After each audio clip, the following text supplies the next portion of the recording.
Yeah. So.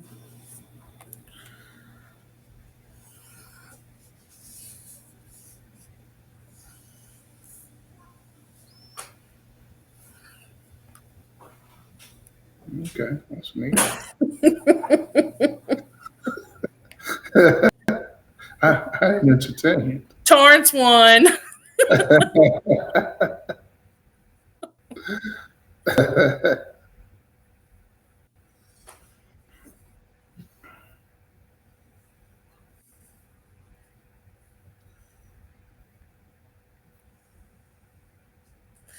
So we got about another minute. So if you will, let's do this time. List the city that you're signing in from tonight. List the city you're signing in from.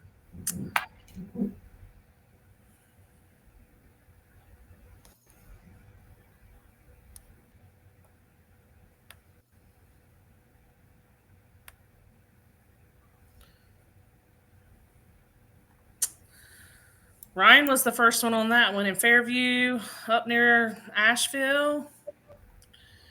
I don't know where Dover is. Kayla, where's that?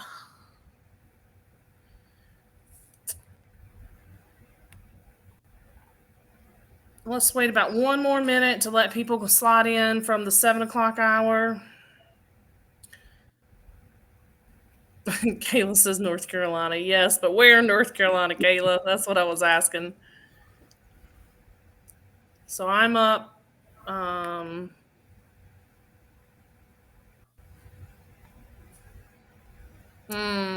Close to Kinston. Got it. Asheville. I'm right outside of Asheville, Sarah. I'm in Alexander, if you know where that's at.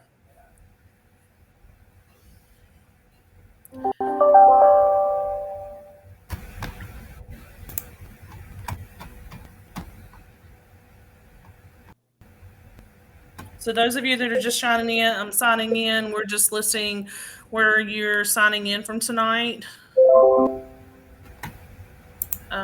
Sarah, right on the Madison County line, Sarah, up near Weaverville. So it's 8:01. Let's go ahead and get started because Mr. Robert David has a lot of things to tell us, and I know that if you're like me, I really want to hear what he has to say. So, do you want us to call Robert or Mr. David? Robert's What do you fine. want us to call Robert? Yeah, Okay. Robert's fine. Okay.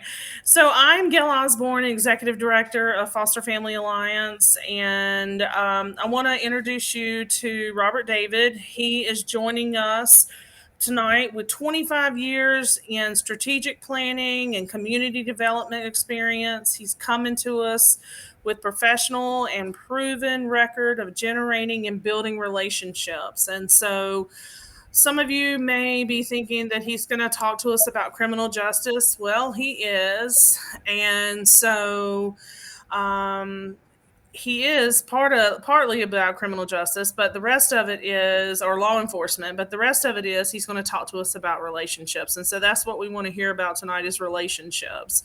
So I'm going to turn it over to him. And if you'll go from here, Robert. Hey, how's everyone doing tonight? Look, I know it's the last night. It's 8 o'clock, so we're gonna keep the energy up. If you have any questions, please feel free to kind of chime in. I'll stop and ask questions because I want this to be interactive. Anytime I do a training or talking to individuals, I want them to get something out of it. If you didn't get anything out of it, then I didn't do what I was supposed to do. So again, I'm Robert David. I'm in the city of Danville.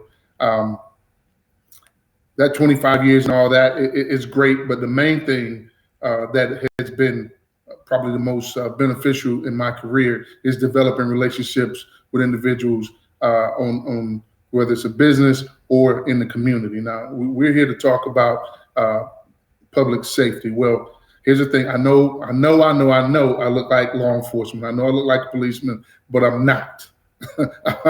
I'm not a law enforcement, but I have worked in. I worked in a prison. I worked at juvenile justice, adult probation, juvenile probation, and way back in the day. I don't know if any of you guys are probably not old enough to remember, but some of you guys may be back in this '90 retro. back in the day, like back in the 90s, I was a bouncer for some rappers. Yep.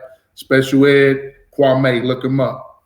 Special Ed had a real a hit called I Got It Made. So check it out. So that's my experience. I've always been connected with people on that level in some type of public safety and some type of I guess for lack of a better word, law enforcement. So, but here's what I want to talk about tonight. So when we talk about public safety, the first and the very lowest level of public safety is about the individual. It's about you, because public safety is about you feeling safe and everyone connected to you feeling safe, regardless if you know those individuals or not. And the lowest level of that is respect.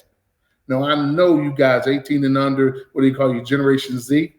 So I know you guys are heavy about this respect thing. People get shot in the street for respect. You fight about respect. You're in your social media chat rooms and someone says something, you feel disrespected. So I know respect is a heavy thing, but I'm here to kind of give you a different definition about respect. And this is for adults and you. If we could take a moment to kind of look at this word respect. What is respect? We got a lot of, feel free to chime in. We got a lot of different definitions for that, for sure.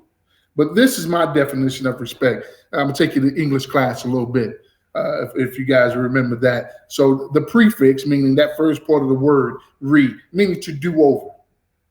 Meaning to do over. That's what re means. Spect is the base word of spectacle, meaning to look. So when I'm talking about respecting you, that means that there's something about you. Think about everybody you respect. Re, meaning to do over. Spectacle, to look. That means I'm going to re-look at you, meaning that I have to look at something about you. Look, doing others true. Do it exactly. That's one definition of respect.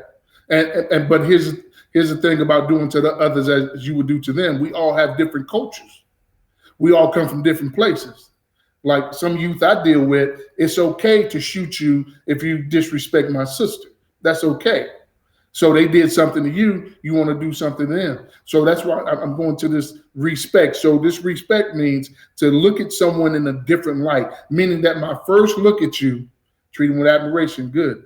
When I first look at you, I'm going to see what you look like, where you come from. When you guys first logged on, because I can't see you, when you first logged on, you saw me, you had an impression of who I am, where I come from, what I do, looking at my books behind me, and that was your first look at me. That was your first spectacle. That was the first time you looked at me. As we talk, if we were to go on and talk, and after this event, and maybe a couple of days later, you begin to know who I am, then you will have to look at me differently.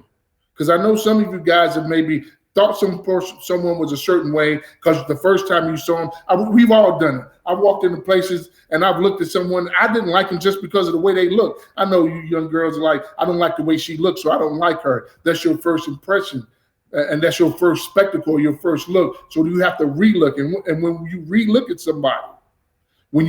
somebody, we all come down to this basic thing. Whether you're spiritual, you're a Christian or whatever, we all made up of this energy. We all come to this earth with this component of something that's in us that's worthy to be looked at again, or worthy to be what? Respected. That is the basic premise of public safety, because it goes all the way back down to the fact that you want to feel safe. Well, in order for you to feel safe, there has to be something that I respect about you, or something that I have to take another look at. And it can't be your smile, can't be your clothes, can't be whatever. It can't be your status, can't be your likes. It has to be something. So we're getting to the ground roots of this thing of everybody.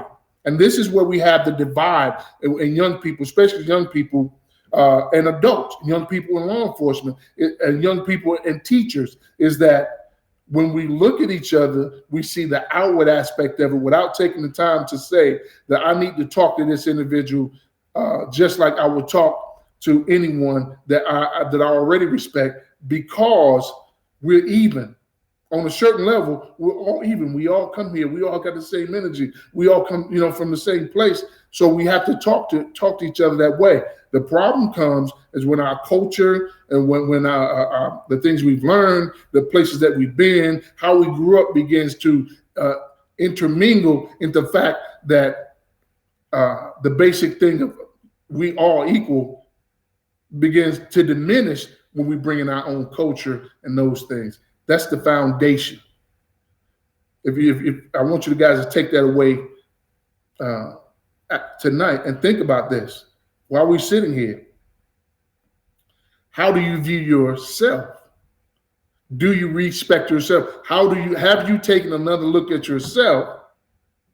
And so if you haven't, then now is the time to do that and begin to say, there's something inside of me that is worth respecting or looking at again and saying that it is valuable, that I have to handle it a certain way. So when people talking about respect yourself, all they're saying is look at yourself again and find something in there that's valuable. Now, I know you're saying, Robert, what does this have to do with public safety? What does this have to do with what we came here to hear? It has everything to do with it. Because if you don't know how to respect people, then it's automatically you're going to abuse them and vice versa. If the people that you live with don't know how to respect you or they don't see something inside of you that is valuable, automatically you're going to be abused. You're going to be abused. What I mean by that, emotionally abused, verbally abused, because anything you don't understand, and here's a nugget, anything you don't understand, you abuse. The reason alcohol is called substance abuse is because people don't understand the purpose of alcohol. It is not supposed to take over your life. It is meant to something just to be a pleasure. Substance abuse. Well, you are substance. And so anytime someone doesn't respect you or look at you in a way that you're valuable, then automatically they're going to abuse you and they're not going to treat you the way that you should be treated. Bottom line. And vice versa. Anytime you don't look at someone and respect them or look at them in another realm, then you're going to abuse them. And this is why what we've had in this country so far police shootings and killings and things like that, gang crimes, that's my specialty. I worked with gangs for 25 years as well, gang crime, because it's easy for me to go out and shoot someone in the community if I don't understand their value and I don't respect them, meaning that I'm looking past the fact that you live on the north side and I stay on the south side. I'm going to look past all that. I got to look at you as an individual, but it's hard to do that when you got culture, because automatically I can't deal with you if you're on the north side, I'm on the south side, because our history, our gangs, our everything says we don't come together.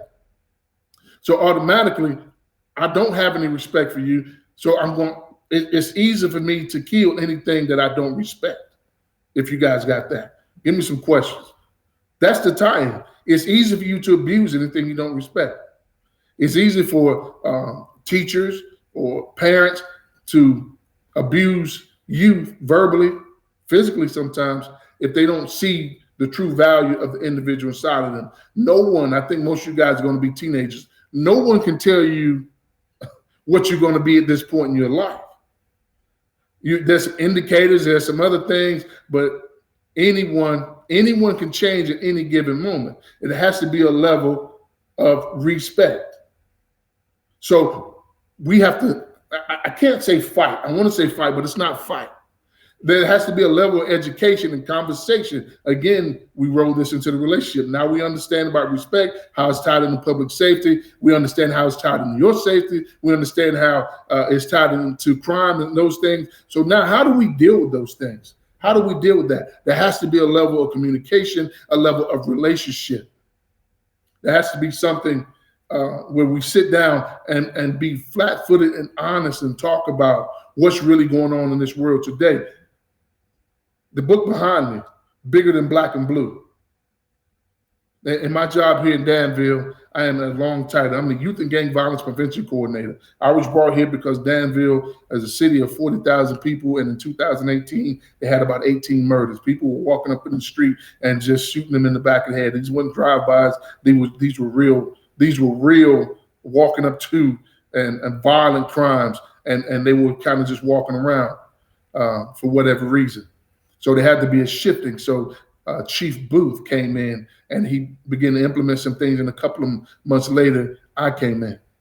But what we had to deal with first is we had to deal with relationships, because Danville is the last Confederate seat of the United States. Yeah, where do people get the nerve to hurt someone type of life? Because, as I said, there's no respect. They only see them in one way. I can hurt you if I only see you as a way to get my money. I can hurt you if I only see that it's a way for me to get a car. So it's easy for me to shoot you if all I see is your value to me is that car. That's why communication is so powerful. Like I said, if I had to guess, what's percentage of American youth involved in gangs? It's hard to say because you can't get a real number. I don't know. It's hard to say, but because most youth are not going to admit they're in gangs. The ones that normally admit and that are throwing up gang signs and things like that, those are the ones that probably are the associates and not so deeply entrenched. But it's hard to say. But there were some stats came out last year, and honestly, I just can't remember off the top, and I don't want to give you a number. But with the fascination, especially connected to the music and the media now, young boys as early as 9 and 10, 11, and 12 are joining gangs. Why?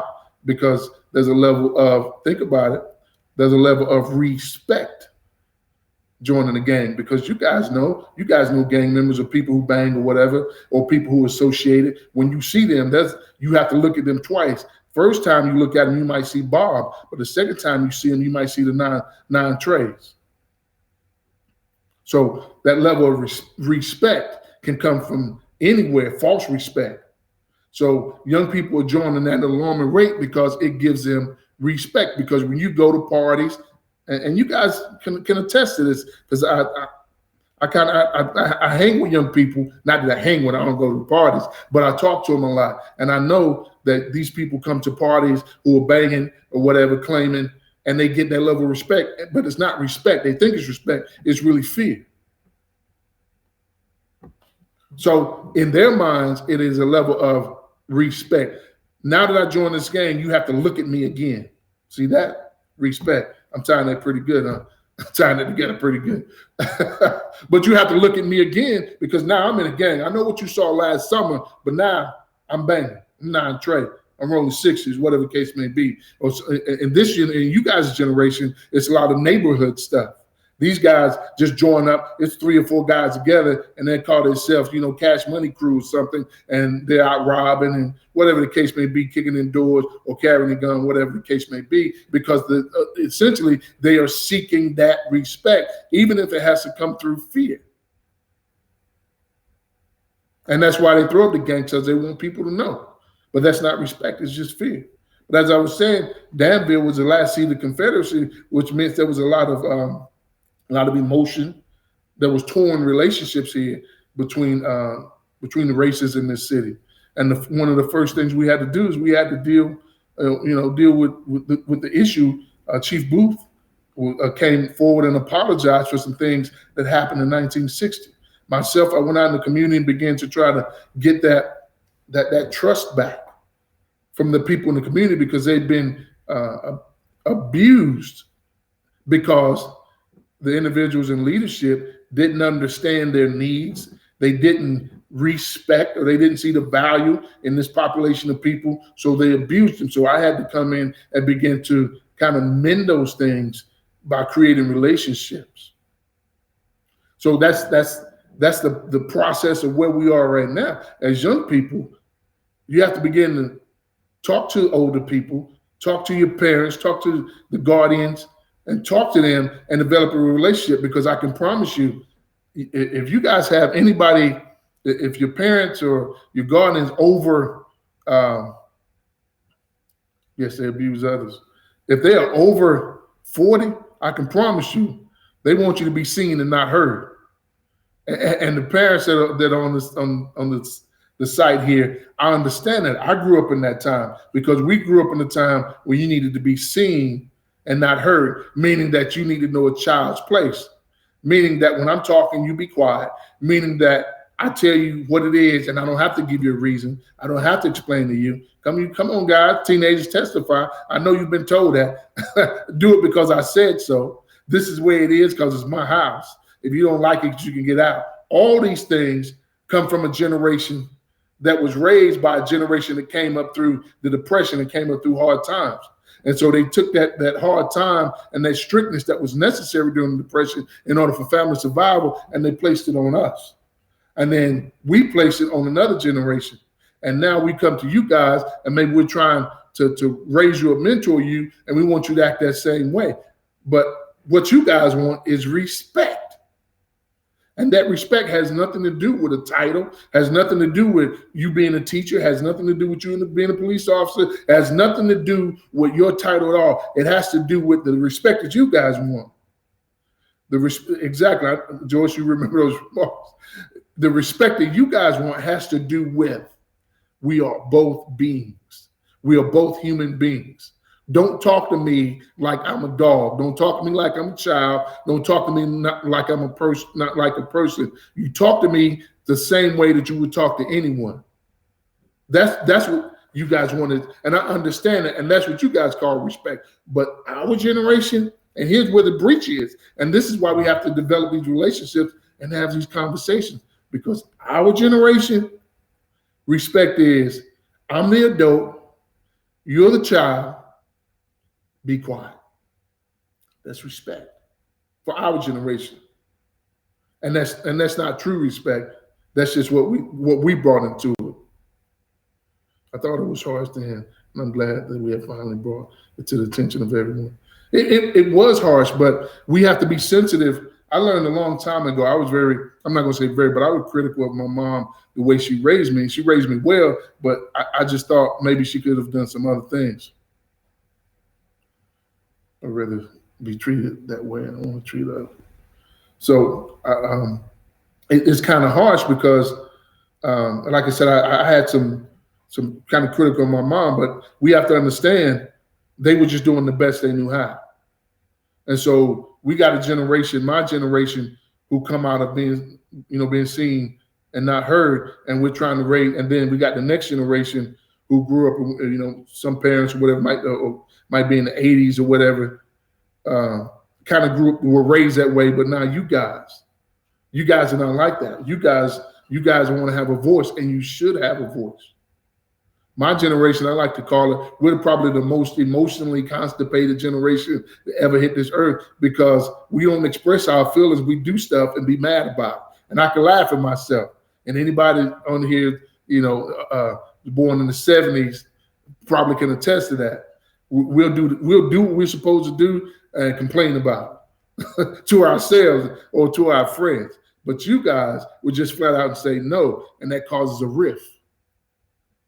It causes a rift.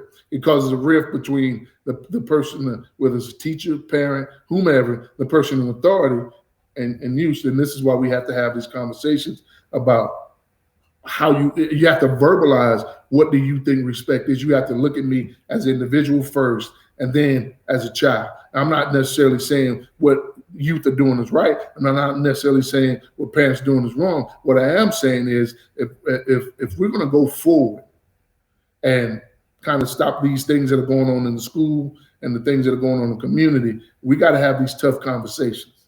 We got to have these conversations where the youth can just say, this is how I feel. I don't feel that you treated me the way you should have treated me. And the adults have to have the ability as adults to say, okay, let's hear it, and then bring truth to it and explanation, because many times we don't give youth those explanations now. And without the explanation, we don't understand it. And they don't understand us. Now, I believe about the adult and the child. Right. Give me some clarity on that. But I believe that your generation is probably the most powerful generation that's hit this earth, my opinion. And the reason I say that is because you have less fear. You guys have a sense of expectation that is beyond anything that has hit the earth in my lifetime. I know my generation wasn't like that. Now, that expectation without knowledge and that expectation without structure is called entitlement. And so that's why we have these arguments and the rift in communication with youth and adults, is because we call you guys entitled. You guys say you should expect it. When you come to this earth expecting things to be a certain way, but you don't understand that there's a structure to doing that. And as adults, we understand the structure, but we can't necessarily relate to the level of expectation. So it's called entitlement. And so I know you guys hear these things like lazy and just you don't want to work. And I know the parents get the negative remarks about you being too stressed, too strict. You don't want me to live or anything like that. And the only way that can be broken down is through communication. And that communication has to start at the core level, whether it's in groups, whether it's at home, because those communications, as I said, those relationships, those conversations, is the foundation for public safety. Because if I don't develop that relationship and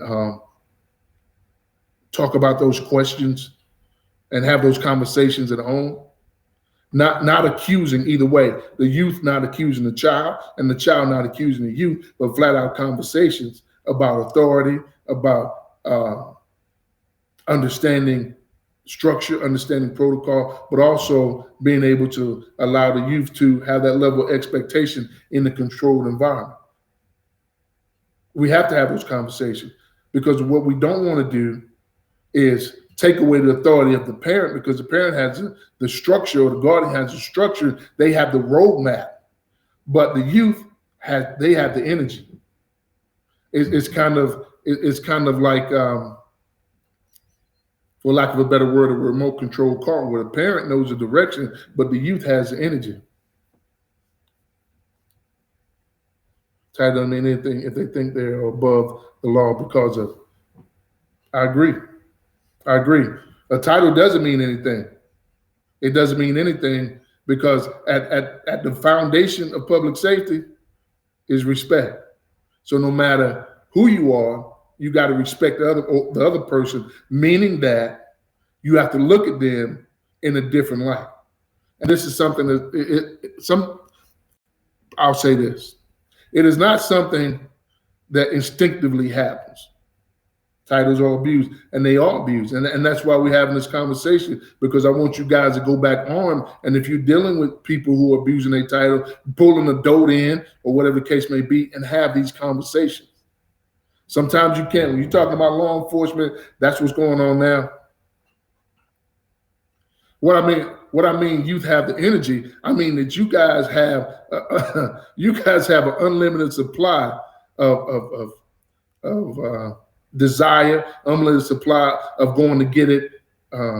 That level of energy that can complete whatever you started. So what I mean by that is someone who's maybe 45 years old, they have the structure, but they may not have the energy, the time, or the wherewithal to go out here and become an entrepreneur. I'll give you a prime example. Even respect elderly and other adults, even kids. Exactly. And you respect everybody the same way.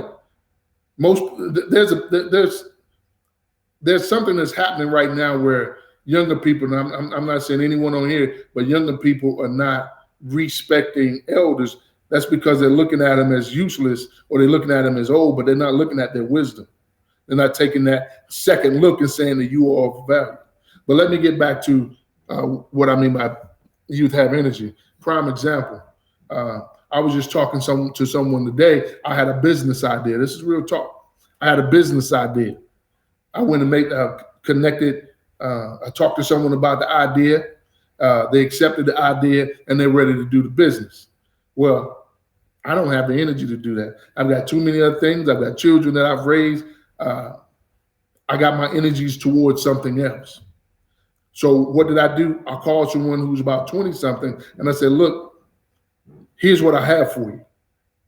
You got, and I told him that, I said, you got the energy. You still full, your battery's still green all the way to the top. I said, look, here's the structure. This is what you need to do.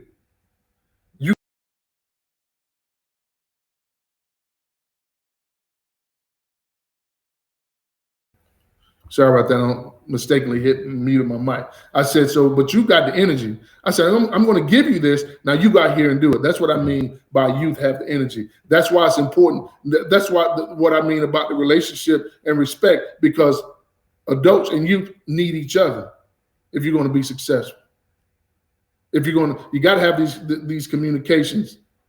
If you're going to stay out of jail, if they're not going to abuse you, all those things. So when we go back to law enforcement, we're talking about bigger than black and blue. One of the things that we're doing up here is that Chief Booth is having citizens come in from the community and sit on the council. So anytime something happens in the community, citizens from the community can review it. They review the videos, they review the statements. So these are the things that are working towards kind of leveling the playing field. I mean, it's a lot to talk about, way more than we can talk about here tonight, but that's a level of respect. By him doing that, he's saying, look, I value what's going on. Yeah, I like that. You know what, Josh, you can keep that. I'm not even going to charge you for that. Youth, energy, respect equals success. I'm not even going to charge you. Keep that for free. So, excuse me. So when Chief Booth did that, he's like, okay, we're giving the community a voice. And that's my point. I want you young people, how many times you've been shut down and you haven't had a voice? How do you feel? I know how I feel when I don't have a voice. I know how I felt as a young person because I didn't have a voice. And my book, Stand Up and Breathe, which talks about 4 steps to recover from failure, one of the things I talk about is that I didn't have a voice because I was raised in the house. My mother was born in 1949. My grandmother was born back in 29. And so I'd grown up with my grandmother. So, you know, it was all about do as you told, that kind of thing. Keep your mouth shut, don't speak until spoken to. And so when I reached about my teenage years, and I talk about this in the book, I reached my teenage years. Now, mind you, I was an athlete. I was popular. I just started lifting weights, so you know, I had my little muscles going. You know, I was out there flexing and doing it up, living.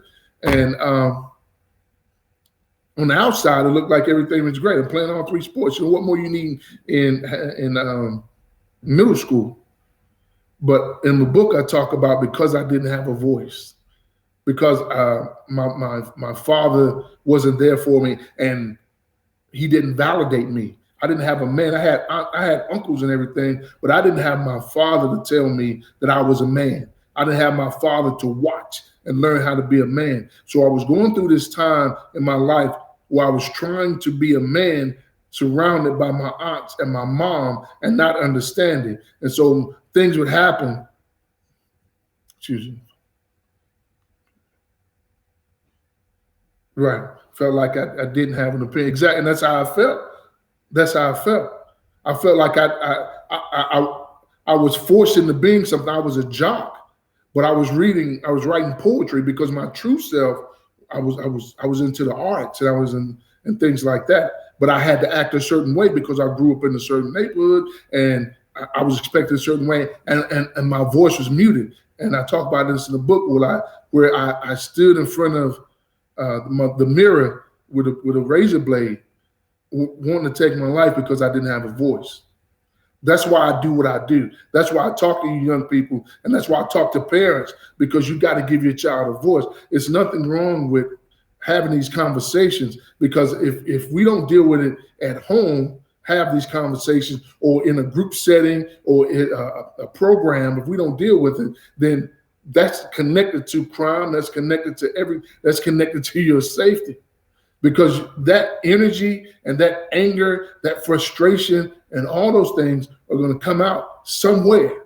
And when it comes out, you don't know how it's going to come out. You don't know. It may come out and robbing someone. It may come out and tearing up the house. It may come up and being, promiscuous. You don't know how it's going to come out. And I didn't have anyone to talk to. So for me, it came out as I was a teenage alcoholic. I drank from age 13 to 21. Yeah, still playing ball, still doing all this, but I drank all the time to the point where it made me sick, but I didn't stop because I needed something to hear me. I think you guys can understand that. I think some people on this line can understand that we all need something to hear us sometime. That's why maybe I'm getting into a whole nother subject, but going from boyfriend to girlfriend and things like that, trying to find someone who hears you. They talk to you, but do they hear you? Storming out of the house and not listening to your parent or guardian because they don't hear you.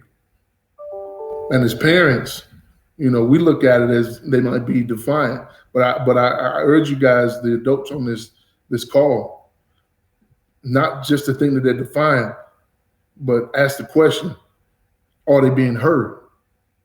And it's the same thing when you see your friends in school. Why did they change? Why did their behavior change? The question is, are they being heard? So as I said in the beginning, respect and relationships is the core to public safety, and it's the core to success. And there's no way around that. But we have to be brave. The bravest person to me is not someone who's out there running around with a gun, shooting at friends, and not at friends, but robbing people and doing that's not hard. That's not gangster. What's gangster to me is having that conversation about why my voice is not being heard. And what's gangster to me as a parent is a parent that can sit there and listen to this hard conversation and say, what can we do to change this? That's really the hardest thing that I know. The hardest person I know is when they can listen to the other person, which may not sound good. It may be painful to hear. But if you're going to move forward and be successful, stay out of trouble, go to school and do the things you need to do, not battle with the teacher, not battle with the coach. You got to have these conversations. And you guys at this age are really going through a lot, and you need to have those conversations.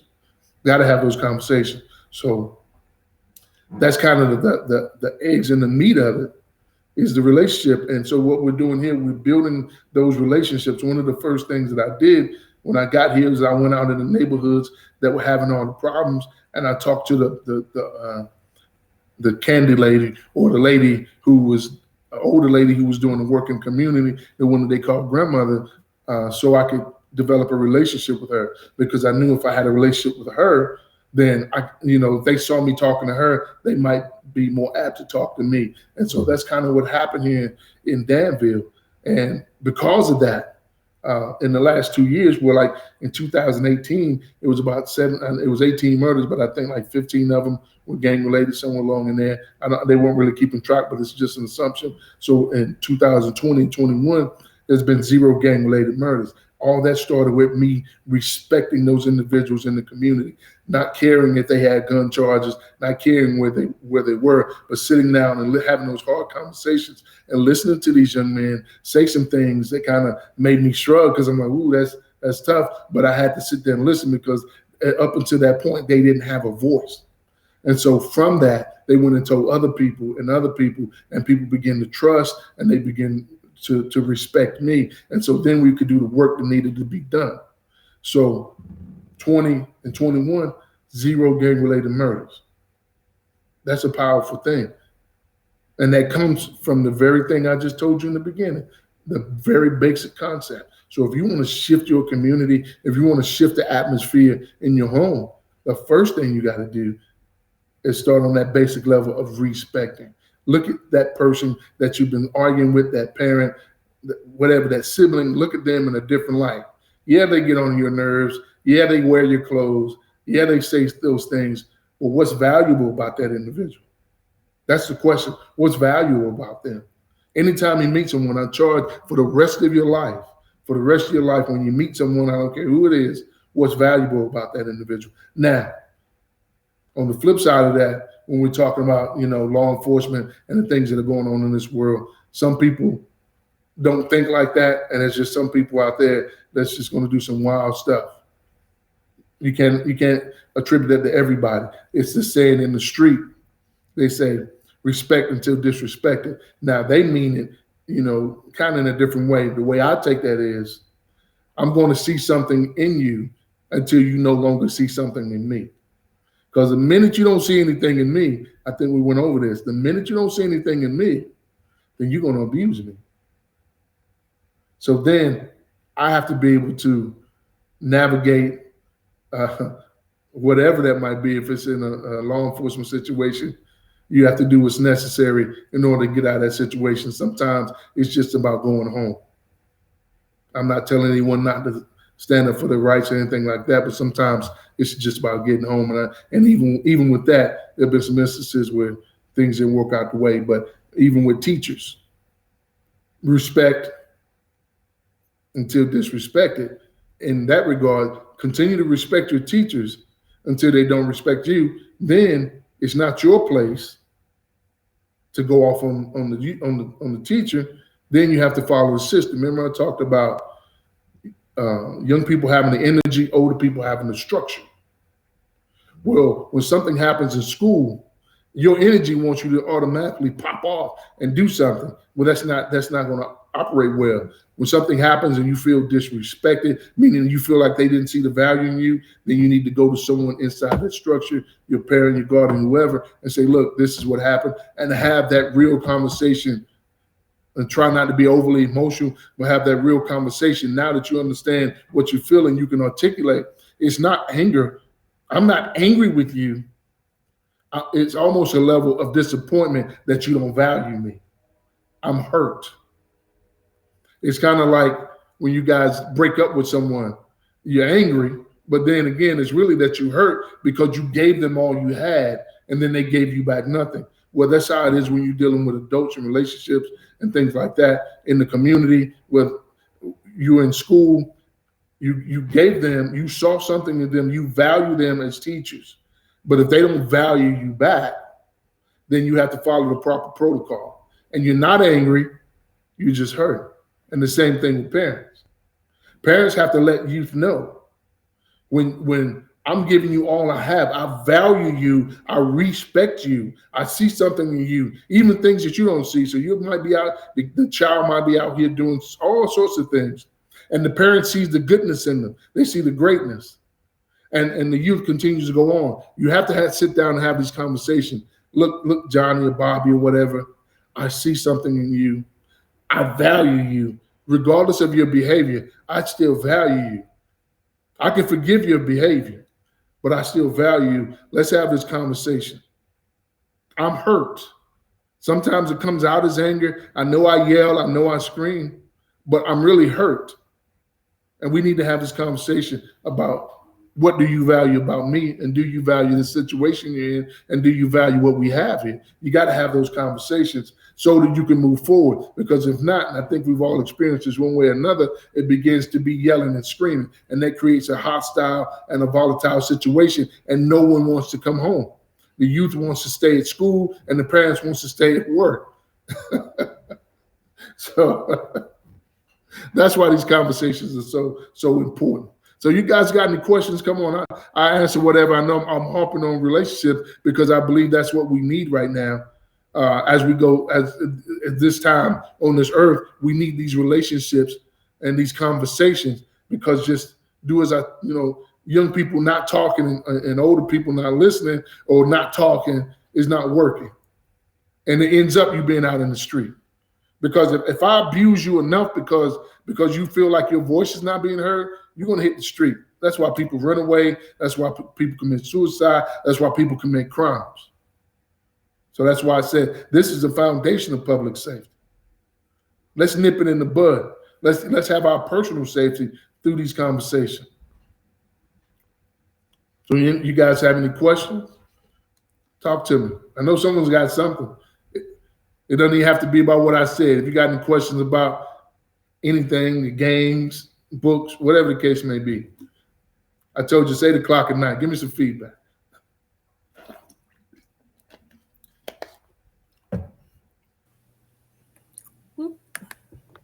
No questions? I've allotted some time for you. No one has questions? Well, I could tell you, since, like I said, I like to refer to my books, Gangs versus Kingdom, for those of you more on the spiritual tip, but gangs are a religion, and that's what they are. Gangs are a religion, and they're placed there in order to take the energy that I talked about and put it somewhere that where it's still going to be effective, but it's not going to be beneficial for you. So whenever you connect with a gang, essentially what you're doing, you're joining a religion, because there are rules and there's structure and there's hierarchy. So you have to look at it like this. Just for the purpose of the book, I did Christianity, if you guys understand Christianity. So in Christianity, God is the top. Well, in a gang, money is the top, because money is their God. They talk about it on the rap songs all the time. I always like to say, I'm old school Wu-Tang Clan, cash rules everything around, cream, get the money, dollar bill, y'all. Money is their God. So how do gang members get to their money? They get to their money through their OG. In Christianity, how do Christians get to God? They get to God through Jesus. So the OG is a Jesus in a gang. Think about it. You guys know gang members. You can't go make money and do anything on your own unless you could check with the OG. OG has to clear if you're out here making money, and then you got to come back and pay him a portion. And so then the gang members they're like the Holy Spirit. They're like, the helpmates. Because if you need money, you need food, whatever the case may be, that's what the gang members are going to do. So really, when you connect yourself to a gang or you associate yourself to the gang, as much as you guys may not want to admit or be connected to any type of religion or be woke, when you connect yourself to a gang, essentially you're following up on the same principles as any other religion, because you have to follow rules and you're subject to whatever happens. So, any questions on that?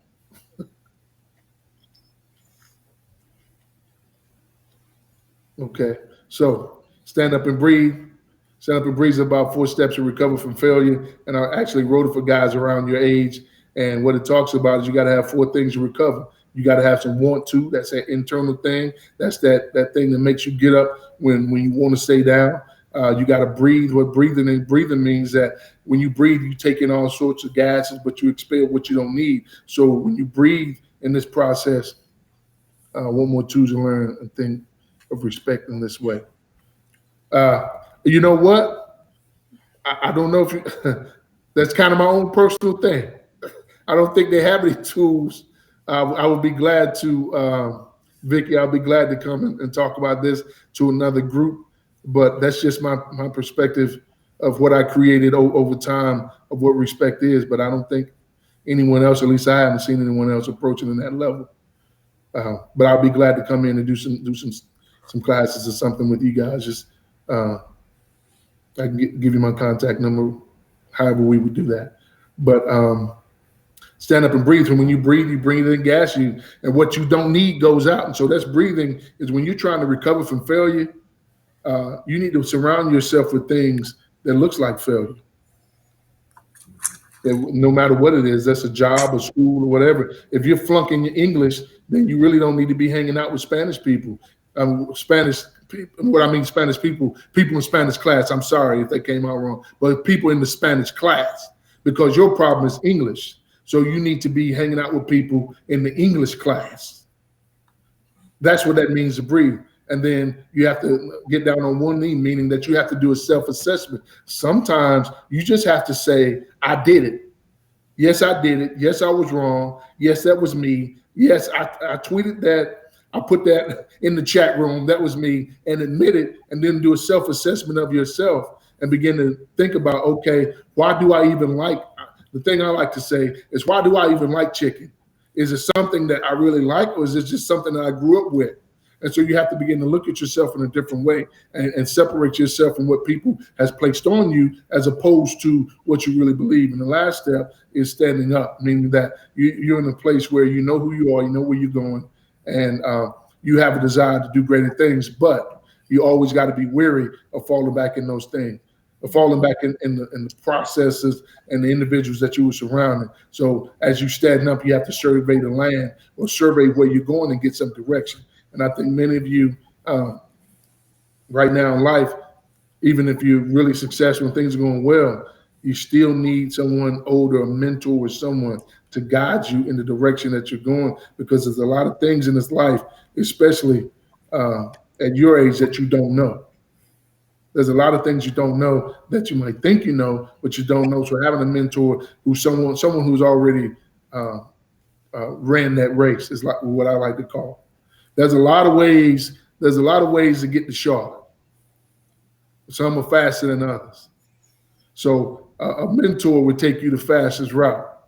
On your own way, you might be going through small towns. It may take you 4 hours on a 2-hour trip.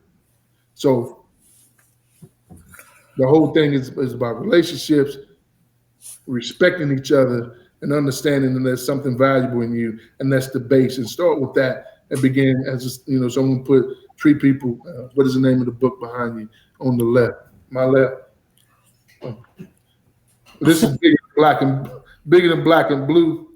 That's my right. Okay. I'll go through them all. This is Gangs versus Kingdom. This is about.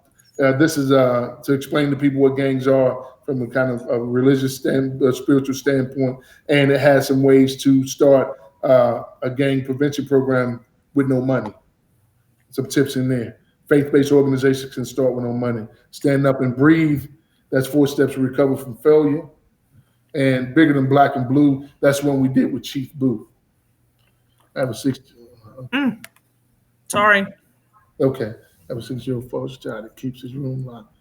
Like a joint tornado hit. His therapist says the sign of lack of respect for me. I'm not going to go against the therapy, but this is what I say to that. What power does a child have over a parent? None. The only power they have is the things that they can control. So that very well could be the case. If you want to keep that room clean, and he knows that that's your pet peeve, and that gets in your skin, you better believe he'll keep it filthy.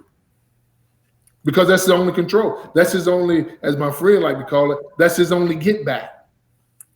He gets satisfaction, a sense of satisfaction of controlling this thing that you control everything else in the house, but he controls you when he does that. And that's why you got to have these conversations. Thank you, George. That's why you got to have, we talked about these conversations, and they hurt, but they have to be talked about if we're going to grow.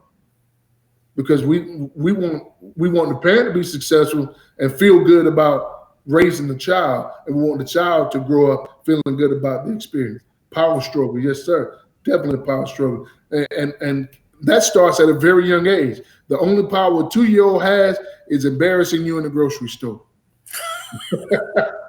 That's the only power they have. You won't get them the candy. Well, I'm going to lay on the floor and I'm going to scream at the top of my lungs. I don't care. I'm willing to take this punishment, this spanking, as long as I can control you. So that starts at a very young age.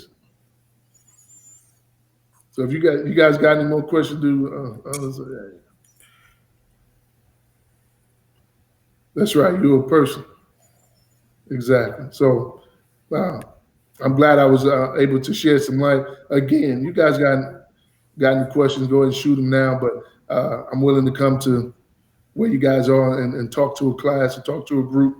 I love to do this because I think it brings a level of understanding to relationships that we may not have previously had. I know my children got fussed out a lot for me not necessarily giving them a voice, because I had to tweak some things that I was taught. I like to say I was raising a 2019 child on 1975 information, and that's a bad mixture. I had to I had to download some new software to understand that they are people too. Just like when young ladies, when young person said, and that's the bottom line. They are people. Even at 1 year old, they're still people, and we got to give them that voice. Yep. We got to give them the voice. Take the voice away, and then young people, we got to give adults voice too, because we're people too. I know it seems like we don't have emotions, but we do, and we hurt and we cry. So we got to have that voice too, and be able to say, "You hurt me," and understand that you really did hurt me. I'm not mad at you. I'm just disappointed, or I'm just wounded. So Robert, you mentioned earlier that if they wanted to reach out to you, they could. Yeah. Do you have an email that you want to give people, or what's the best way for them to get in contact with you? Can I put it in the chat? Well, no. Valerie, will you help us, and whatever information Robert gives, will you just put it in the chat for him? Okay. It is Robert David Life Coach at gmail.com. Perfect.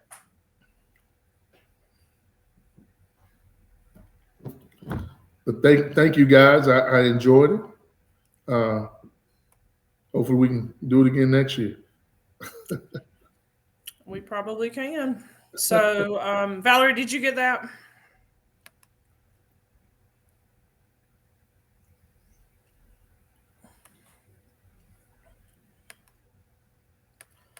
Maybe. Robert David, Life Coach. Right, at gmail.com. All right. I can send it out in an announcement. If somebody else can put it in the chat. And all my books are on Amazon, so okay. If you're interested.